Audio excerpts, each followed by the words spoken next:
Hi there everyone, এই ভিডিওটি মূলত হলো HTML CSS সিরিজের ফার্স্ট ভিডিও। এই ভিডিওতে আমরা মূলত আলোচনা করব HTML কি, HTML কোথায় ব্যবহার করা হয়, কী জন্য দরকার শেখা এবং HTML ট্যাগের কিছু প্রাথমিক পরিচিতি নিয়ে আলোচনা করব।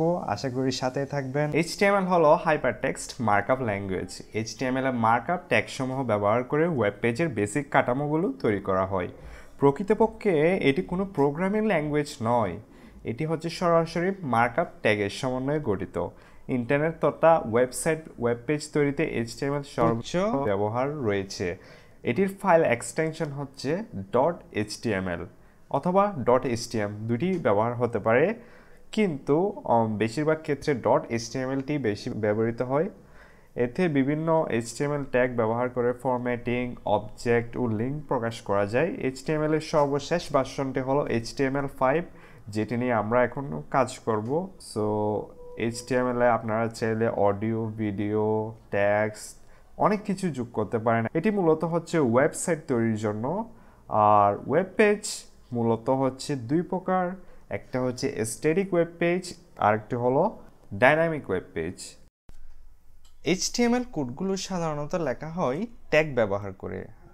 প্রত্যেকটা এলিমেন্টের শুরুতে একটি ট্যাগ থাকে এবং শেষে ট্যাগ থাকে। শুরুর ট্যাগটাকে বলা হয় স্টার্টিং ট্যাগ এবং শেষের ট্যাগটাকে বলা হয় ক্লোজিং ট্যাগ। এবং ক্লোজিং ট্যাগের আগে একটি স্ল্যাশ থাকে এবং অ্যাঙ্গুলার ব্র্যাকেটের মধ্যে ট্যাগের নামটি লেখা হয়। যেমন এটি হলো প্যারাগ্রাফ লেখার এলিমেন্ট, এর শুরুতেও একটি ট্যাগ আছে এবং শেষেও ট্যাগ আছে এবং পুরো ট্যাগটিকে বলা হয় প্যারাগ্রাফের এলিমেন্ট। আমরা যদি প্রথম লাইনটি একটু দেখি, সেখানে দেখতে পাই যে লেখা আছে doc type HTML। Doc type মূলত হলো HTML এর ভার্সনটি বোঝানো হয়। আমরা যেহেতু HTML5 ইউজ করছি, সো এখানে লেখা আছে ডক টাইপ HTML। প্রতিটা ওয়েবসাইটেরই একটি টাইটেল রয়েছে, যেটি আমরা টাইটেল ট্যাগের মধ্যে লিখতে পারি। হেড ট্যাগের ভিতর রয়েছে মেটা ট্যাগ। মেটা ট্যাগে মূলত ওয়েব ব্রাউজারকে কিছু নির্দেশনা দেয়, কিন্তু এটি কখনো ব্রাউজারে শো করে না। আজকের এই ভিডিওতে আমরা HTML সম্পর্কে গুরুত্বপূর্ণ কিছু জেনেছি। পরবর্তী ভিডিওতে আরও কিছু জানবো। সে পর্যন্ত ভালো থাকুন, সুস্থ থাকুন, নিরাপদে থাকুন। ধন্যবাদ।